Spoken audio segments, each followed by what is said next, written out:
Assalamualaikum warahmatullahi wabarakatuh. Alhamdulillahirabbil alamin. Assalatu wassalamu ala asyrafil anbiya'i wal mursalin wa ala alihi washabihi ajmain amma ba'd. Pertama-tama, mari kita panjatkan puja dan puji syukur kepada Allah Subhanahu wa taala yang telah memberikan nikmat sehat dan selamat sehingga saya bisa hadir di acara yang insya Allah berkah ini. Kedua kalinya, salawat serta salam mari kita panjatkan kepada junjungan kita Nabi Agung Muhammad Sallallahu Alaihi Wasallam yang telah membawa kita dari zaman jahiliyah hingga zaman Islamiyah. Ketiga kalinya, terima kasih saya ucapkan kepada asatidz dan asatidah yang telah memberikan saya kesempatan untuk bisa membacakan kultum Ramadan yang berjudul Puasa perut tak hanyalah tahan lapar dahaga. Ibadah utama di bulan Ramadan adalah puasa. Hal pertama yang kita puasakan adalah perut. Namun, puasa perut bukan hanya sekedar menahan lapar dan dahaga. Meskipun makanan dan minuman tersebut halal, kita tidak boleh memakan atau meminumnya saat puasa, apalagi jika makanan dan minuman tersebut haram. Dari puasa Ramadan, kita belajar untuk mempuasakan perut kita, menjaganya agar tidak ada makanan haram yang masuk ke dalamnya. Bahkan, yang syubhat pun kita berupaya menghindarinya. Di luar Ramadan, dalam kondisi tidak puasa pun, kita perlu memastikan agar kita tidak makan berlebihan. Meskipun makanan itu halal, bukan saja untuk menjaga kesehatan, tetapi juga menjaga ruhiyah dan semangat beribadah. Mempuasakan perut dari makanan haram. Hal pertama yang perlu kita pastikan dalam puasa perut adalah mempuasakannya dari makanan haram, sebab makanan haram bisa membuat doa tertolak. Rasulullah SAW bersabda, "Wahai manusia, sesungguhnya Allah Maha Baik dan hanya menerima yang baik." Sesungguhnya Allah telah memerintahkan orang-orang mukmin untuk seperti apa yang diperintahkan oleh para nabi. Kemudian beliau membaca firman Allah yang artinya, "Wahai para rasul, makanlah makanan yang baik dan kerjakanlah amal saleh." Dia juga berfirman yang artinya, "Hai orang-orang mukmin, makanlah makanan yang baik yang telah kami anugerahkan kepadamu." Kemudian beliau menceritakan seorang laki-laki perjalanan jauh sampai rambutnya kusut dan kotor. Ia menengadahkan kedua tangannya ke langit seraya berdoa, "Ya Rob, ya Rob." Akan tetapi makanannya haram, minumannya haram, pakaiannya haram, dan ia kenyang dengan yang haram. Maka bagaimana mungkin doanya akan dikabulkan? Hadis riwayat Muslim. Ketika menjelaskan hadis arba'in ini, para ulama menerangkan bahwa laki-laki tersebut telah memenuhi 4 syarat terkabulnya doa, yakni ia seorang musafir, ia lelah, ia menengadahkan kedua tangannya seraya berharap kepada Allah. Namun, karena makanan dan minumannya haram, doanya tertolak sebab makanan haram, minuman haram, dan pakaian haram adalah penghalang terkabulnya doa. Sa'ad bin Abi Waqqas radhiyallahu anhu adalah sahabat yang terkenal dengan doa mustajabnya. Apa yang ia minta pasti dikabulkan Allah Subhanahu wa taala. Ketika seseorang bertanya rahasia doanya yang selalu diperkenankan Allah, Sa'ad menjawab, "Tidaklah saya memasukkan satu suapan pun ke dalam mulut saya, melainkan saya mengetahui dari mana datangnya." Wahab bin Munabbih, seorang pemuka tabi'in sekaligus pakar sejarah, menasehatkan, siapa yang ingin doanya dikabulkan oleh Allah, hendaklah ia memperbaiki makanannya. Pernah seorang ibu bertanya kepada seorang ustadz karena anaknya nakal dan tidak mau berubah. "Saya sudah mendoakan anak saya untuk sekian lama, selesai surat fardu, selesai sholat malam, tapi anak saya tetap nakal. Tidak ada perubahan sama sekali. Doa saya seperti tidak mempan," kata ibu tersebut menceritakan kondisi anaknya yang duduk di bangku sekolah menengah. Sang ustadz diam sejenak.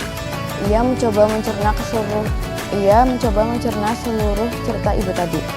Dengan nada berhati-hati, ia mencoba menggali pertanyaan. "Mohon maaf, apakah ibu pernah memberikan makanan hasil syubhat ataupun haram kepada anak ibu?" Mendengar perkataan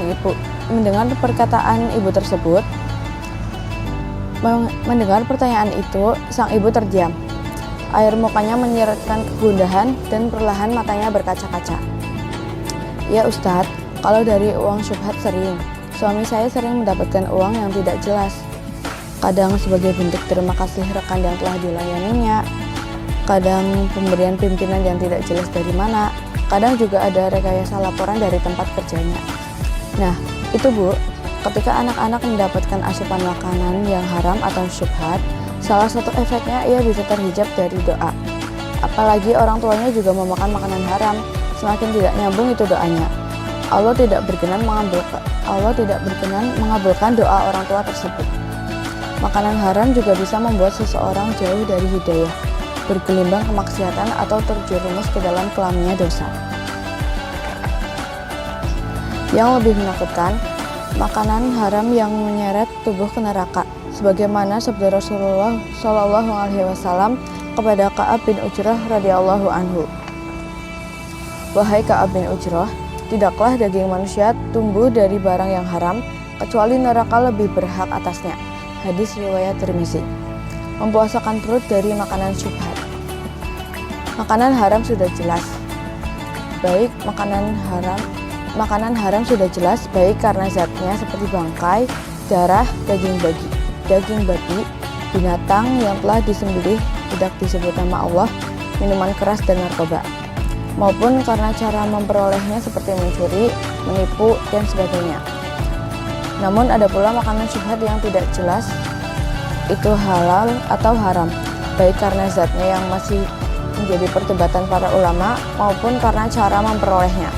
Sebagaimana kisah seorang ibu di atas yang mengeluhkan anaknya tidak berubah meskipun setiap hari ia doakan. Sesungguhnya yang halal itu jelas, sebagaimana yang haram pun jelas. Di antara keduanya terdapat perkara syubhat yang masih samar-samar tidak diketahui oleh kebanyakan orang. Barang siapa yang menghindarkan diri dari perkara syubhat, maka ia telah menyelamatkan agama dan kehormatannya. Barang siapa yang terjerumus dalam perkara syubhat, maka ia terjatuh dalam perkara haram. Hadis riwayat Bukhari dan Muslim. Selain mempuasakan perut dari makanan haram, kita harus berusaha mempuasakan perut dari perkara syubhat. Sungguh telah ada teladan baik dari para sahabat Nabi dan tabi'in yang meninggalkan syubhat. Abu Dzar Al-Ghifari radhiyallahu anhu mengatakan, kesempurnaan takwa adalah meninggalkan beberapa hal yang halal karena takut itu hal haram.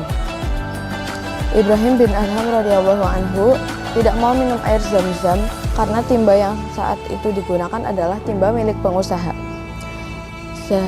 Zahid bin Zurai rahimahullah tidak mau mengambil warisan ayahnya karena sang ayah adalah pengusaha pemerintah. Khawatir ada harta negara yang terbawa.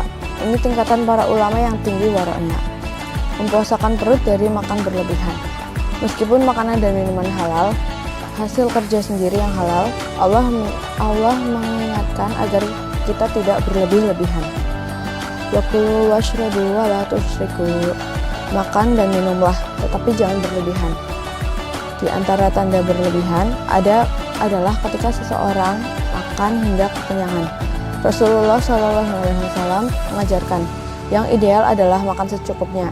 Yang penting bisa menguatkan badan untuk beribadah dan melaksanakan kewajiban. Tidaklah anak Adam memenuhi wadah yang lebih buruk dari perut. Cukuplah bagi anak Adam makan beberapa suapan yang menegakkan punggungnya. Namun jika ia harus melebihkannya, hendaklah sepertiga ia gunakan untuk perutnya, sepertiganya untuk minuman, dan sepertiganya lagi untuk bernafas. Hadis riwayat Tirmizi. Mengapa kekenyangan ini berbahaya? Imam Syafi'i rahimahullah menjelaskan, kekenyangan membuat badan manusia menjadi berat. Hati keras, menghilangkan kecerdasan, membuat sering tidur dan lemah untuk beribadah. Mungkin cukup sekian kultum yang bisa saya bawakan. Undur makola, wala tandur mentola. Syukuran, wassalamualaikum warahmatullahi wabarakatuh.